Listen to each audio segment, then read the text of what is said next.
Doctor Pushpa Dwivedi, अध्यक्ष हिंदी विभाग, हरप्रसाद दास जैन महाविद्यालय आरा, स्नातक प्रतिष्ठा तृतीय वर्ष, प्रश्न पत्र अष्टम सगुण भक्ति काव्य के अंतर्गत बच्चों सूर पंचरत्न में संकलित भ्रमर गीत के पदों का आज हम लोग अध्ययन करेंगे। तो जिस पद का हम अध्ययन करेंगे उसका आदर्श वाचन कर रहे हैं। कहो कहाँ ते आए हो, जानती हो अनुमान मनो तुम, जादव नाथ पठाए हो। वैसोई बरन बसन पुनि वैसे, तन भूषण सजी ल्याए हो। सरबसुलय सब संग सिधारे, अब का पर पहिराए हो। सुनो मधुप एकई मन सबको, सो तो वहां ले छाए हो। मधुबन की मानिनी मनोहर, तहाई जाऊं जहां भाए हो। अब यह कौन सयान ब्रज पर कारण उठ धाये हो। सूर जहां लो श्याम गात है, जानी भले कर पाए हो। बच्चों, प्रस्तुत पद में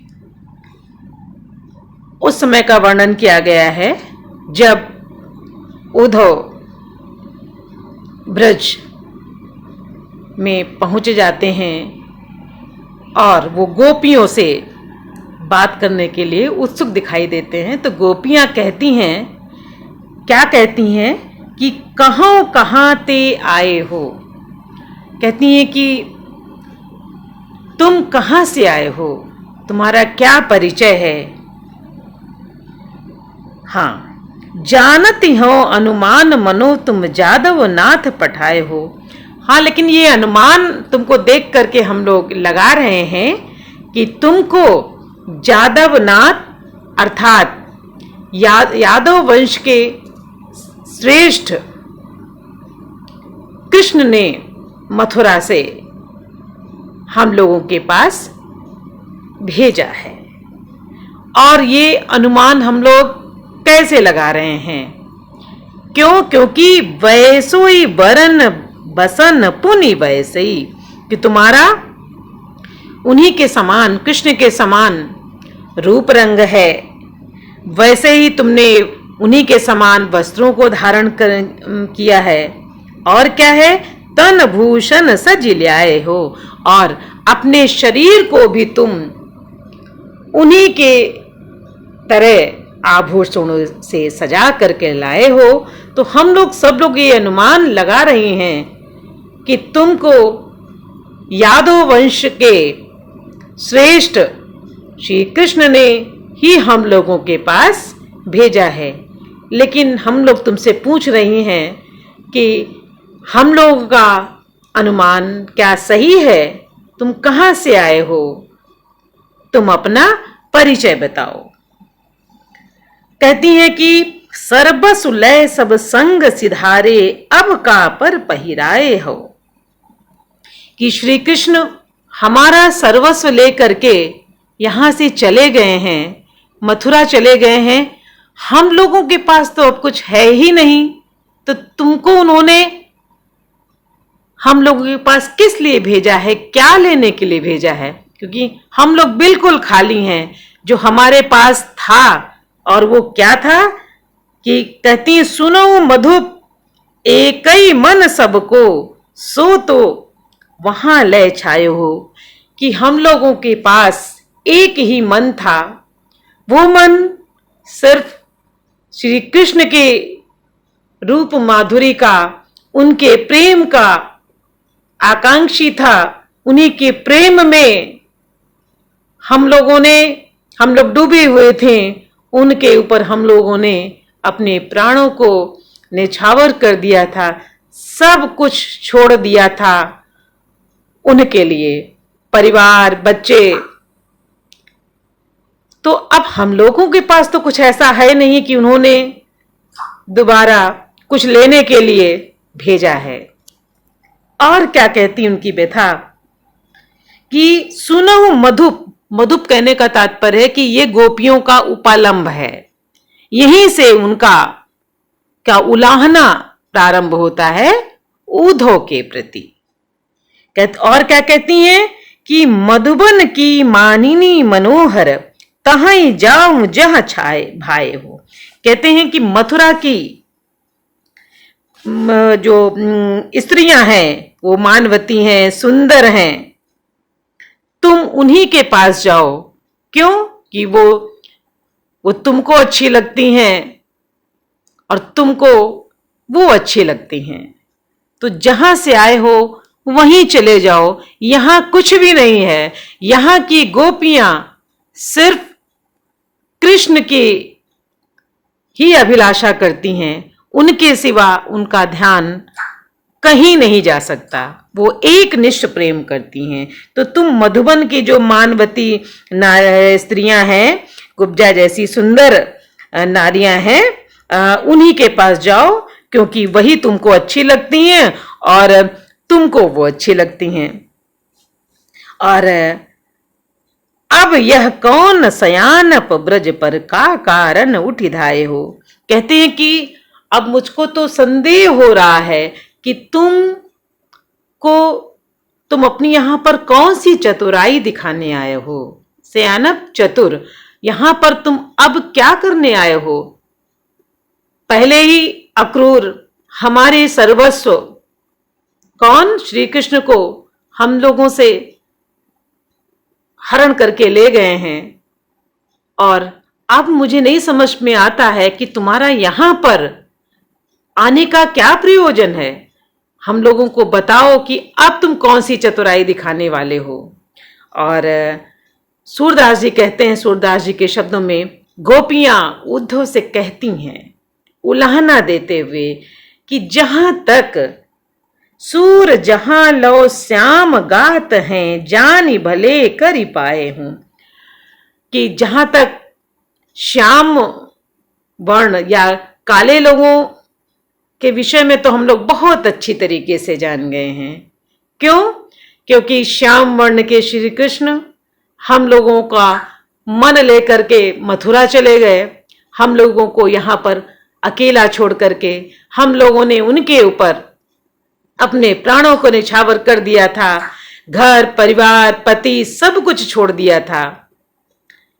इसके माध्यम से वो गोपियां यहाँ पर ये कहना चाहती हैं कि जब किसी व्यक्ति को आसानी से कोई चीज मिल जाती है तो उसका वो मूल्यांकन नहीं करता, उसके लिए उसका कोई महत्व नहीं होता है। लेकिन वहीं मथुरा की जो मानवती नारियां हैं, कुब्जा जैसी सुंदर नारियां हैं, उनको उन्होंने वहां पर बहुत प्रयास करके प्राप्त किया है।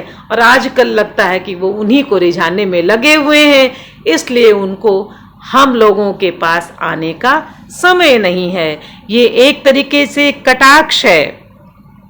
यहाँ पर गोपियां कुब्जा और श्री कृष्ण के संबंध को लेकर उद्धव से कटाक्ष करती हैं, व्यंग करती हैं। मथुरा की स्त्रियों के ऊपर करारा व्यंग है, तीखा व्यंग है।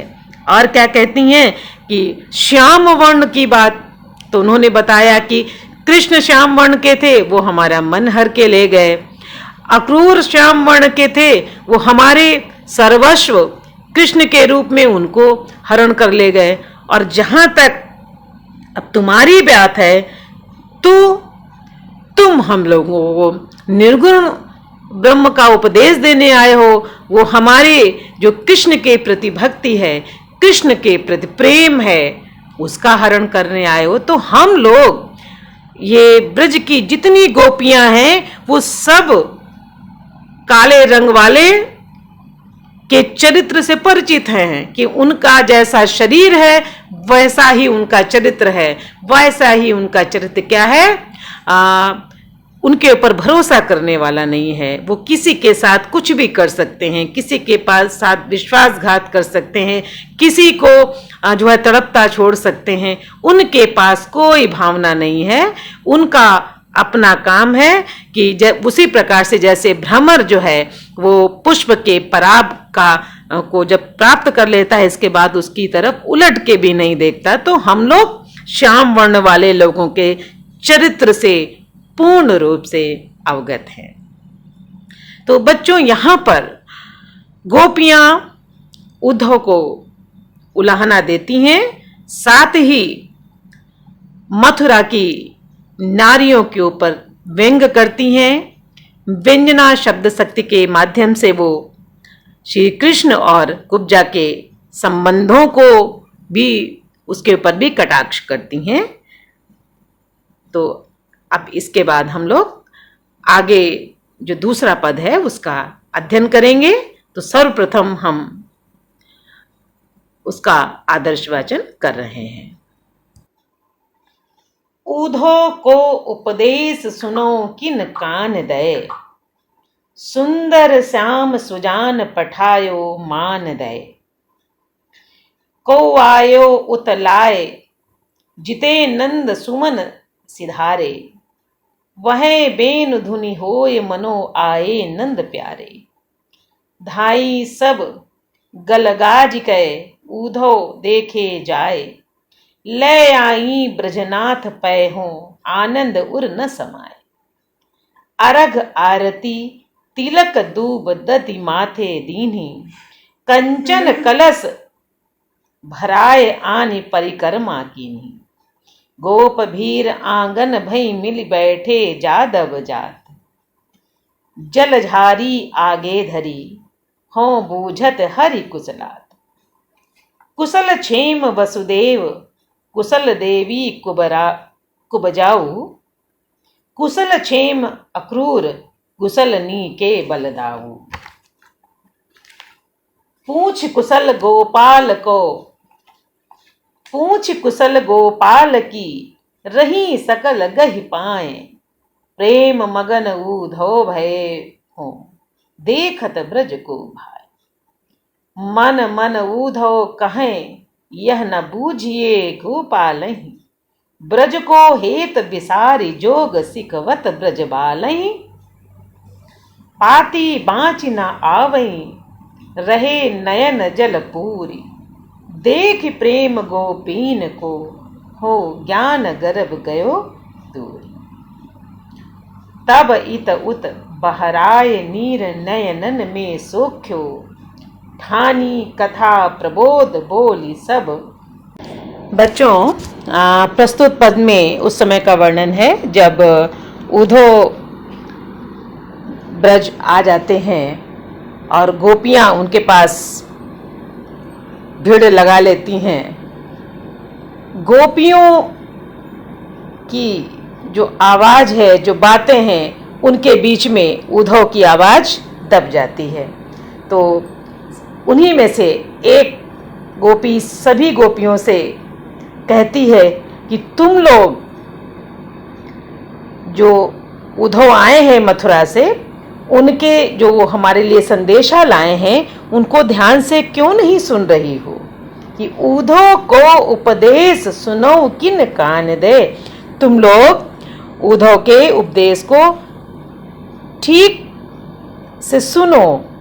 क्यों? क्योंकि सुंदर श्याम सुजान पठायो मान दे, कि हमारे सुंदर श्याम और चतुर श्री कृष्ण ने उनको मान सम्मान के साथ मथुरा से यहाँ संदेश लेकर भेजा है। इसलिए हे गोपियों, हे सखियों, इनके संदेश को तुम ध्यान से सुनो। नहीं तो वो सब इतनी खुश थी कि कोई आया और पूरा चारों तरफ से उनको घेर करके घेर लिया। अब उन लोगों की आवाज में उद्धव की आवाज दब गई। ये पता ही नहीं चल रहा था कि उद्धव क्या कह रहे हैं और गोपियां क्या कह रही। तब गोपी सारी गोपियों को शांत करके कहती है, और क्या कहती है कि वह बेन धुनी को आयो उतताय जितय नंद सुमन सिधारे। कहते हैं ये उसी रास्ते से आए हैं जिस मार्ग से हमारे श्री कृष्ण गए थे। इनका आगमन उसी रास्ते से हुआ। अब आप ये देखिए कि कितनी प्रेम की पराकाष्ठा है, कितना प्रेम है कि उस रास्ते को भी गोपियां बहुत प्यार करती हैं। उनके अंदर उस रास्ते के प्रति भी इतना आदर है, सम्मान है कि जिस रास्ते से उनके कृष्ण गए थे उसी रास्ते से ये उद्धव भी आए हैं। इसी कारण वो कहती हैं कि वह बेन धुनि होए मनो आए नंद प्यारे। वही आज बंसी की धुनी हम लोगों को सुनाई पड़ रही है कि मानो हमारे श्री कृष्ण यहाँ पर फिर से आ गए हैं और वही बंसी की धुन सुनाई पड़ रही है। अर्थात ये प्रेम की बहुत बड़ी ऊंचाई है, पराकाष्ठा है कि उद्धव में वो अपने श्री कृष्ण को देख रही हैं, उसी बंसी की ध्वनि को जो है सुन रही हैं। इसलिए वो कहती हैं कि तुम लोग सब ध्यान से सुनो, क्योंकि इनको हमारे प्रिय श्री कृष्ण ने भेजा है। और क्या कहती हैं, धाई सब गलगाज के उद्धव देखे जाए। कि जब इतना एक गोपी ने कहा तो सभी बहुत प्रसन्नता का आनंदित होकर इधर उधर क्या करने लगी, उन्होंने सब देखने के लिए, उद्धव को देखने के लिए दौड़ने लगी। और क्या, इसके बाद लय आई ब्रजनाथ पैहो आनंद उर न समाए। कि उनको उद्धव को देखने के बाद उनको ब्रजनाथ अर्थात किसके पास, नंद जी के घर लेकर के आई और उनकी खुशी का कोई ठिकाना नहीं था। क्यों? क्योंकि उनको श्री कृष्ण ने भेजा था। उनके आनंद का कोई ठिकाना नहीं था। बहुत दिनों के बाद उनको खुशी मिली थी। कृष्ण के विरह में गोपियां जल रही थी, तो ऐसा उनको महसूस हुआ कि एक प्रकार से उद्धव उनके लिए सुख आनंद देने का काम कर रहे थे। और क्या क्या उन्होंने इतनी आनंदित थी कि उस आनंद में उन्होंने क्या किया, अर्घ आरती, उनको अर्घ दिया, उनकी आरती उतारी, तिलक दूब और दधि माथे देनी। उन्होंने दही से और दूब से दूर्वा से उनके माथे पर तिलक किया। कि अर्घ आरती तिलक दूब दधि माथे दीनी। अभी होता है ना कि जब हमारे यहाँ कोई आता है तो हम लोग उसका टीका करते हैं, या कोई यात्रा करने जाता है तब हम लोग उसको दही का टीका करते हैं कि इसका मार्ग, इसका रास्ता जो है वो अच्छी तरीके से कटे, कोई भी बाधा ना आए। दही हम लोगों के लिए शुभता का प्रतीक है, शुभ माना जाता है। इसलिए उन्होंने उद्धव की, जब उनको पता चला कि ये हमारे श्री कृष्ण के पास से आए हैं, उनका संदेशा लेकर के आए हैं, तो गोपियां उनको सर्वप्रथम नंद के घर ले गईं और खुशी का अनुभव कर रही थी। सब उनको देखने के लिए दौड़ रही थी। इसके बाद उन्होंने उनकी आरती उतारी, उनको अर्घ दिया और तिलक, उनका किससे, दही और दूर्वा से उनके माथे का तिलक किया। फिर क्या किया कि कंचन कलश भराए आनी परिक्रमा कीनी। यहाँ पर हम लोगों की जो संस्कृति होती है कि हमारे यहाँ जब कोई मेहमान आता है तो हम लोग उसका पैर धोते हैं, और पैर धोने की के पीछे क्या भावना रहती है कि जो कोई चल करके आया उसकी थकान दूर हो जाएगी। पहले इतने साधन नहीं थे, लोग परिश्रम करके चलते थे, पैरों में धूल होती थी, और जब पैरों को धो करके लोग क्या करते थे, आंचल से या उसको बहुत ही साफ कपड़े से उसको पोंछते थे। तो ये एक सम्मान का था, ये हमारा संस्कार था कि हम अपने अतिथि का इस प्रकार से स्वागत करते थे। तो कहते फिर क्या किया उन्होंने, कंचन कलश भराए आनी परिक्रमा कीनी। अर्घ आरती और तिलक के बाद उन्होंने सोने के कलशों को जो है वो भर करके, जल से भर करके उनकी क्या की, परिक्रमा की। मानो वो भगवान हैं, भगवान के रूप में उनको पूजने लगी। और क्या है, गोप भीर आंगन भई मिल बैठे यादव जात। कि नंद के आंगन में गोपियों की भीड़ इकट्ठा हो गई। सब उनको देखने के लिए आ गए। इसके बाद क्या किया उन्होंने कि जल झारी आगे धरी, हो बूझत हरि कुशलात। इसके बाद उन्होंने जल झारी आगे धरी, हो बूझत हरि कुशलात।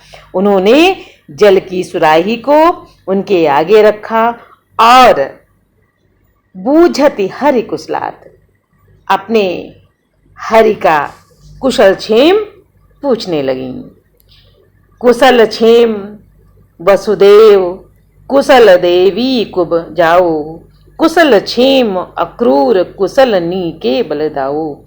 उन्होंने अपने श्री कृष्ण का ही कुशल क्षेम नहीं पूछा, बल्कि वसुदेव, श्री कृष्ण के पिता वसुदेव और देवी कुब्जा का कुशल क्षेम पूछा। इसके बाद उन्होंने अक्रूर और बलराम भाई का भी कुशल क्षेम पूछा।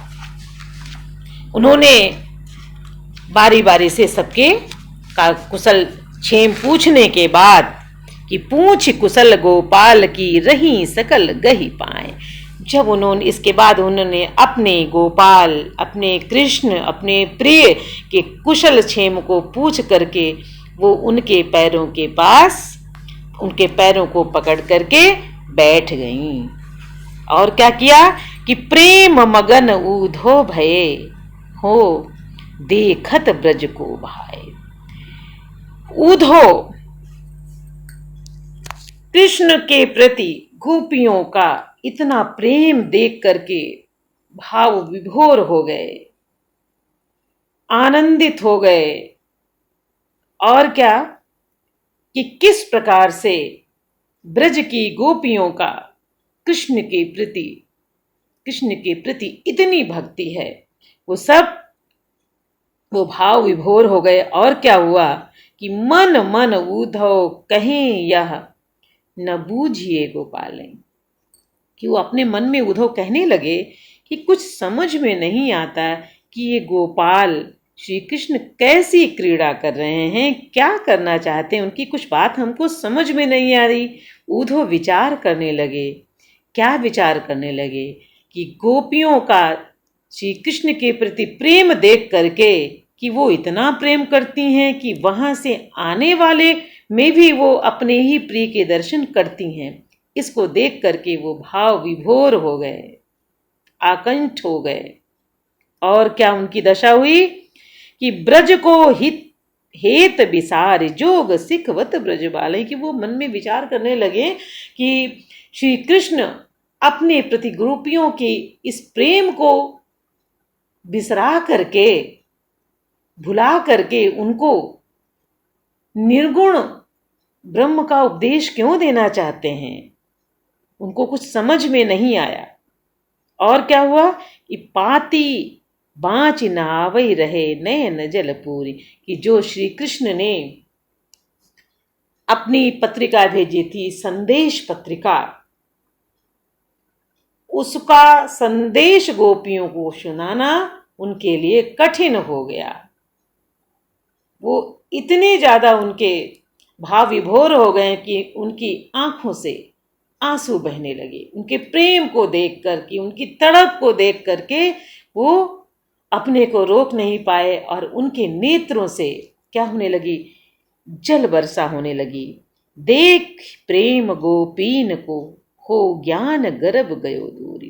गोपियों के प्रति प्रेम को, कृष्ण के प्रति गोपियों के प्रेम को देख करके उनका जो ज्ञान का घमंड था, ज्ञान गर्व था उनको ज्ञान के ऊपर, वो सब क्या हुआ, चूर चूर हो गया, दूर हो गया।